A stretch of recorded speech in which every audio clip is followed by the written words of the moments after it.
Hello everybody, hope you're having a fantastic day. Thank you so much for checking out my video. Today I'm going to be covering very important settings that you should know about. And I do feel like a lot of people, especially newer players, overlook some of the settings that I'm about to show you. Trust me, you're going to want to know about more than a couple of these, especially if you're a newer player. If you're an OG, I'm sure you know most of these. But anyway, let's get into it. Funny thing to say, not a lot of people probably know, but I do play invert. So just a cool little thing there you might not have known about me. How do I play like that? I don't know. I just love it. Maybe I was playing helicopter games when I was a kid. I don't know. But the first thing I want to talk about here is the sensitivity. Now, when you are beginning this game, especially if you haven't played like a lot of first-person shooter games, then you should have your sensitivity low like I have it here.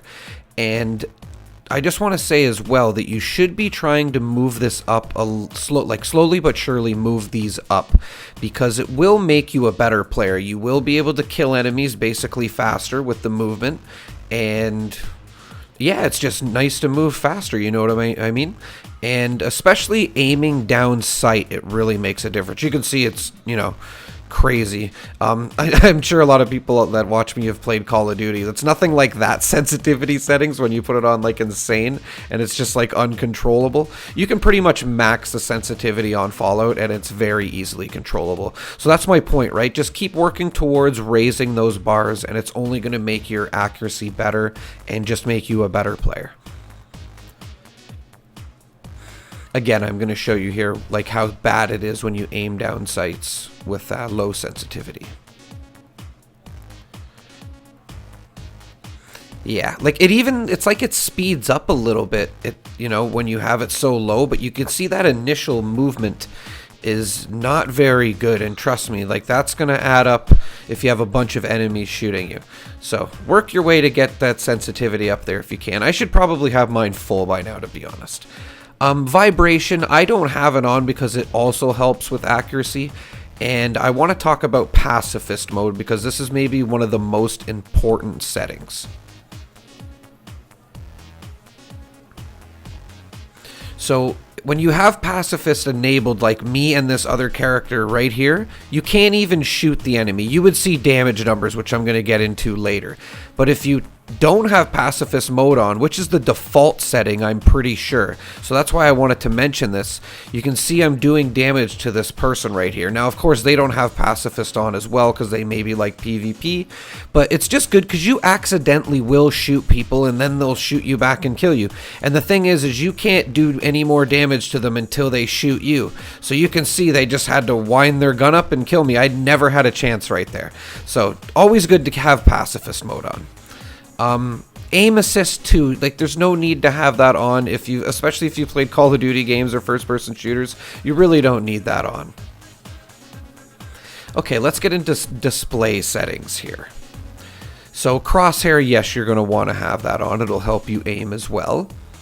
And a lot of these settings you just want to kind of leave alone, like the ones that I'm just going past. I've never really messed with them, to be honest. I just kept them default.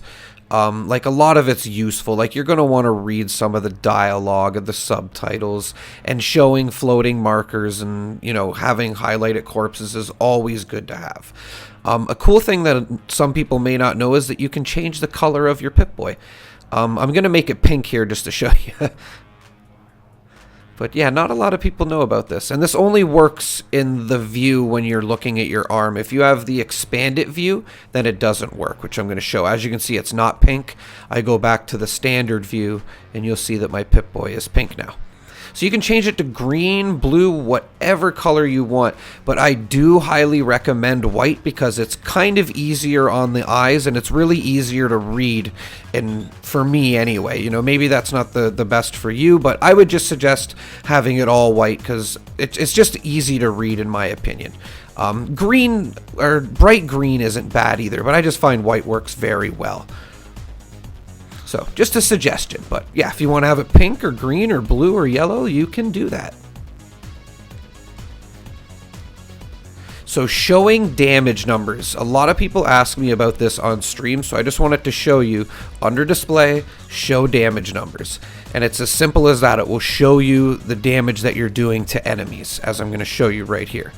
And it's just good to compare other guns. Like you can see I'm doing like well over 200 damage there. Like I think it was because it was a sneak attack, but still, like my point is it's almost 100 or over damage that I'm doing right now. Now I'm going to show you a gun that I don't have, you know, perks on, and you can see how little damage it's doing, like 12s, right? So if I had shotgun perk cards on, then it'd be doing a lot more damage. So I just wanted to show that.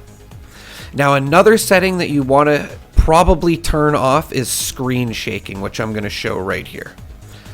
A lot of people use grenade launchers at events, and I don't blame you. It's just easy for getting XP. But if you're not, or even if you are, you probably don't want to have camera shaking on. It just really gets annoying. And as you can see here, it's not shaking anymore when I take it off. It did there a bit, but that was because I think I staggered myself, and I staggered myself again there. But your screen will not shake uncontrollably like sometimes at events are when everybody's launching these.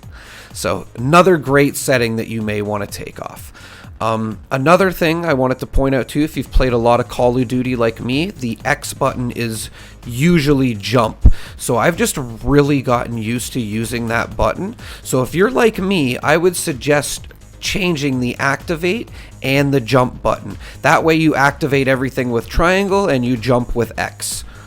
Now, if you've been playing Fallout for a bit and you've been collecting everything with X, then I wouldn't suggest doing this. But if you're just starting and you've been playing Call of Duty games, then I highly recommend that you switch these two up. Definitely a game changer. And under audio, I pretty much just keep it all default. Master volume is a really good one. If you just, you know, want to be able to hear your friends in the party, but I'm sure there's settings on your console for that as well. For the most part, I would just leave all the audio settings at default, which I do. And that's pretty much it for the settings, everybody. Let me know in the comments if there's any settings that, you know, I pointed out here that you may have missed. I know this is especially for newer players, this video, but again, if I left anything out, you know, let me know in the comments. You know, the OGs out there watching, and I really appreciate all the support, everybody. Sorry about my voice and not having a video the last couple days. I've been a little bit under the weather, was feeling a little bit better today, so I thought we would do a video, and thanks again for watching, everybody. I hope you have a great day. Take care.